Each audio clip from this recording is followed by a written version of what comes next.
അല്ല, ഞങ്ങൾ അവരുമായിട്ട് സംസാരിച്ചു. KSU കോൺഗ്രസിന്റെ മായിട്ട് ബന്ധപ്പെട്ട് പ്രവർത്തിക്കുന്ന ഒരു വിദ്യാർത്ഥി സംഘടനയാണ്. അവരുമായിട്ട് ബന്ധപ്പെട്ട കാര്യങ്ങൾ അവർ വന്ന് സംസാരിച്ചു. അവർ പറയുന്ന പരാതികൾ ഞങ്ങൾ ശ്രദ്ധയോടുകൂടി കേട്ടു.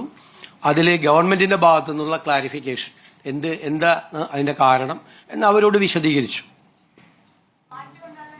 പിന്നെ നിങ്ങൾ പ്രചരണം നടത്തിയത് മുഖ്യമന്ത്രിയെ കാണാൻ അനുമതി കൊടുക്കുന്നില്ലെന്ന് ഒരു കാര്യം ഞാൻ വ്യക്തമാക്കാൻ ആഗ്രഹിക്കുന്നു. ആർക്കും വന്ന് എന്നെ കാണാം, അതിനുള്ള അവസരം കൊടുത്തിട്ടുണ്ട്. നിങ്ങൾക്കറിയാലോ, ആയിരക്കണക്കിന് ആളുകളാണ് കാണാൻ വരുന്നത്. 10,000-കണക്കിന് പരാതികളാണ് കിട്ടുന്നത്. ആ പരാതികൾ പരിഹരിക്കാനുള്ള സംവിധാനവും മുഖ്യമന്ത്രിയുടെ ഓഫീസിൽ ചെയ്തിട്ടുണ്ട്. ആർക്കും വേണമെങ്കിൽ, ഒരാൾക്കും എൻ്റെ ഓഫീസ് ഇതുവരെ അനുമതി നിഷേധിച്ചിട്ടില്ല. നിങ്ങൾ പല വാർത്തകളും കൊടുത്തു അനുമതി നിഷേധിച്ചെന്ന്. ഇത് ശരിയല്ല.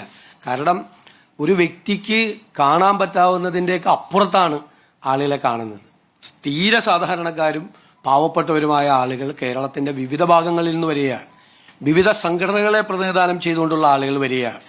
10 വർഷത്തിന് ശേഷമുണ്ടായ ഒരു ഭരണമാറ്റവുമായി ബന്ധപ്പെട്ട് PSC പരീക്ഷയിലെ റാങ്ക് ലിസ്റ്റുമായി ബന്ധപ്പെട്ട ആളുകൾ, ആശ്രിത നിയമനത്തിന് വേണ്ടി വരുന്ന ആളുകൾ, ബാങ്ക് ജപ്തിയുമായി വരുന്ന ആളുകൾ ഉൾപ്പെടെയുള്ള ഏറ്റവും സാധാരണക്കാരും പാവപ്പെട്ടവരുമായ ആളുകളെ മുതൽ പ്രധാനപ്പെട്ട ആളുകളെ വരെ, ബാങ്കുകളുടെ പ്രതിനിധികൾ, സംഘടനകളുടെ പ്രതിനിധികൾ, കേരളത്തിൽ ഇൻവെസ്റ്റ്മെന്റ് നടത്താൻ വേണ്ടി താല്പര്യമായിട്ട് വരുന്ന ആളുകൾ ഉൾപ്പെടെയുള്ള മുഴുവൻ ആളുകളെയും കാണുന്നുണ്ട്. ഞാൻ ആരെയും കാണുന്നില്ലെന്നോ എന്റെ ഓഫീസ് ആർക്കെങ്കിലും അനുമതി നിഷേധിച്ചെന്നോ നിങ്ങൾ ദയവ് ചെയ്ത് വാർത്ത കൊടുക്കരുത്. അത് തെറ്റാണ്.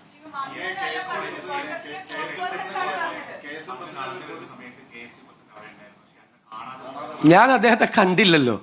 ഞാൻ മാത്രമല്ല, അവിടെ മാധ്യമങ്ങളുടെ മുമ്പിലാണ് ഞാൻ ഇറങ്ങി വന്നിട്ട് 2:50-നാണ് തേവര കോളേജിൽ നിന്ന് ഇറങ്ങുന്നത്. 3 മണിക്ക് പ്രധാനമന്ത്രി പങ്കെടുക്കുന്ന മീറ്റിംഗ് ആണ്, റെയിൽവേ സ്റ്റേഷനുകളുടെ ഉദ്ഘാടനം.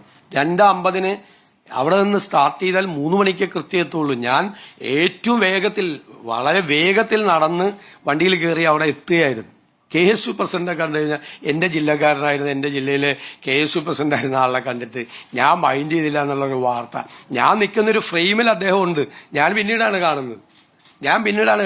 മാത്രമല്ല, അന്ന് രാവിലെ 10 മണി മുതൽ 1 മണി വരെ ഞാൻ എറണാകുളം ഗസ്റ്റ് ഹൌസിലുണ്ട് എന്നുകൂടി എന്റെ ഓഫീസ് അദ്ദേഹത്തെ അറിയിച്ചത്. ഇത് 2 മണിക്കാണ് ഈ പരിപാടി. തേവര കോളേജിൽ നടന്ന പരിപാടി 2 മണിക്കാണ്. 10 മണി മുതൽ 1 മണി വരെ ഞാൻ എറണാകുളം ഗസ്റ്റ് ഹൌസിൽ ഉണ്ട് എന്നുകൂടി അവരെ അറിയിച്ചു. അതൊക്കെ തെറ്റായ വാർത്തകളാണ്.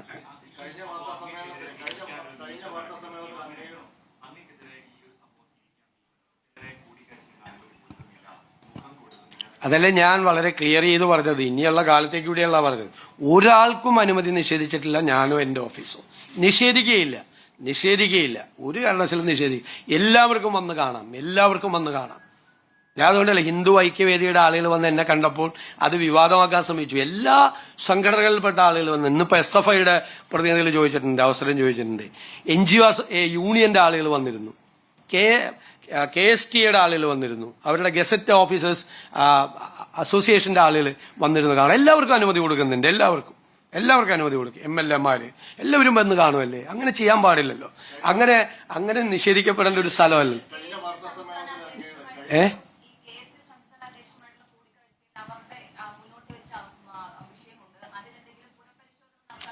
അതൊക്കെ നമ്മൾ എന്തെങ്കിലും ഉണ്ടെങ്കിൽ നിങ്ങളെ അറിയിക്കാം.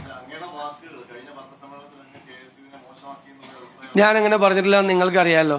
നിങ്ങൾ ലോ കോളേജിലെ യൂണിറ്റിന്റെ കാര്യം ചോദിച്ചപ്പോൾ ഞാൻ പറഞ്ഞു, ലോ കോളേജിലെ യൂണിറ്റ് അല്ല ഗവൺമെന്റ് പ്രീഡർമാരെ തീരുമാനിക്കുന്ന ഒരു വാചകം ഞാൻ പറഞ്ഞു. നിങ്ങൾ കേട്ടല്ലോ, ഇറ്റ്സ് ഓൺ റെക്കോർഡ് ഞാൻ പറഞ്ഞ കാര്യം. ഞാൻ KSUവിനെ കുറിച്ചല്ലല്ലോ പറഞ്ഞത്. ലോ കോളേജ് KSU യൂണിറ്റിനെ നിങ്ങൾ ചോദിച്ചപ്പോൾ ഞാൻ പറഞ്ഞു, ലോ കോളേജ് KSU യൂണിറ്റിനോട് ചോദിച്ചിട്ട് ഗവൺമെന്റ് പ്രീഡറെ വെക്കാൻ പറ്റുമോ?